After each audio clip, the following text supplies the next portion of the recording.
Assalamualaikum warahmatullahi wabarakatuh. Tabi pun.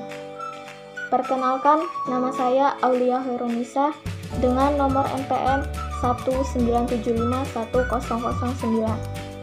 Saya mahasiswi Politeknik Negeri Lampung, jurusan Ekonomi dan Bisnis, program studi D3 Agribisnis, dan sekarang saya sedang menempuh di semester 3A.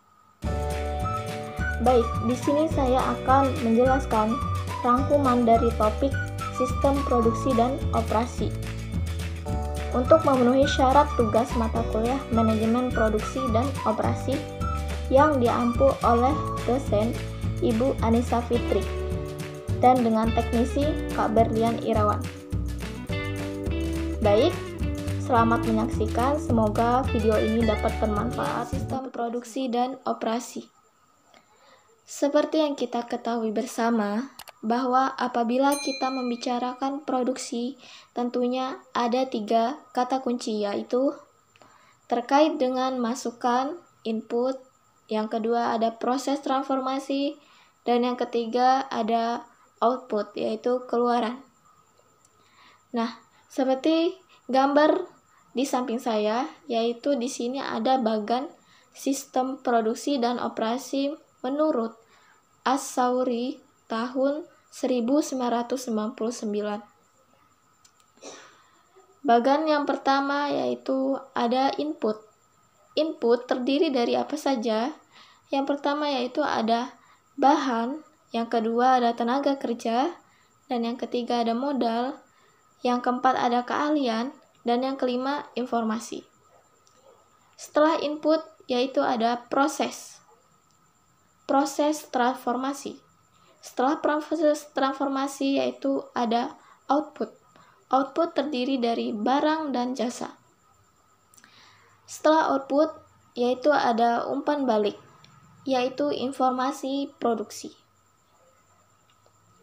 Sistem produksi menurut As-Sauri itu ada 3, yaitu input tadi, yaitu proses transformasi, kemudian output. Setelah itu memberikan umpan balik. Jadi yang kita maksud di sini, sistem produksi dan operasi adalah suatu keterkaitan unsur-unsur yang berbeda secara terpadu, menyatu dan menyeluruh dalam pentransformasian masukan menjadi keluaran.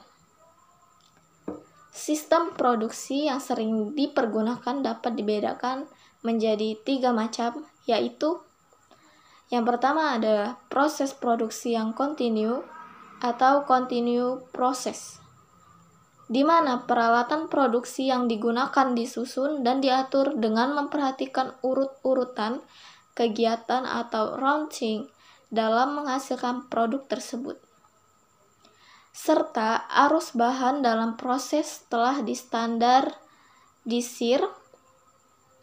Kemudian yang kedua ada proses produksi yang terputus-putus atau intermittent process, di mana kegiatan produksi dilakukan tidak standar, tetapi didasarkan produk yang dikerjakan, sehingga peralatan produksi yang digunakan disusun dan diatur yang bersifat lebih luas atau fleksibel untuk dapat dipergunakan bagi menghasilkan berbagai produk dan berbagai ukuran.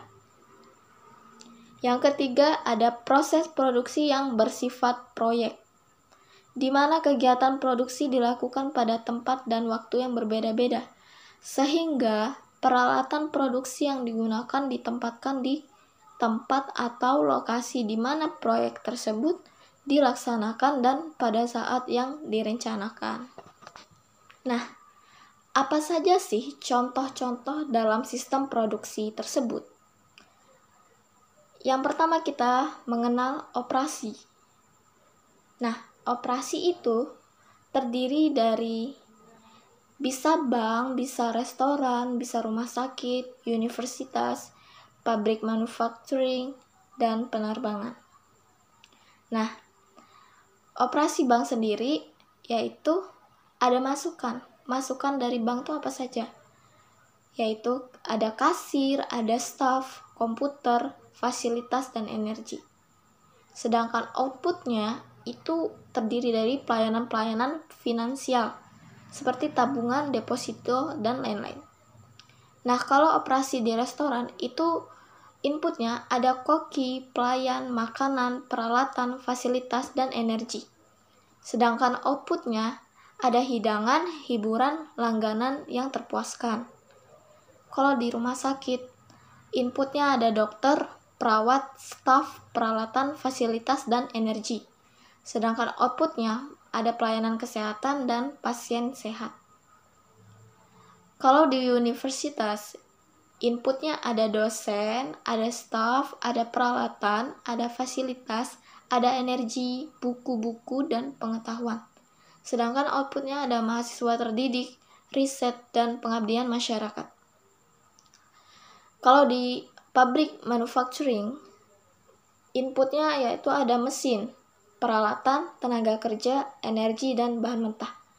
Sedangkan outputnya ada barang-barang jadi. Nah, kalau di penerbangan itu ada pesawat terbang, pilot, pramugari, teknisi, pemeliharaan, tenaga kerja, dan energi. Outputnya ada transportasi dari satu lokasi ke lokasi lain.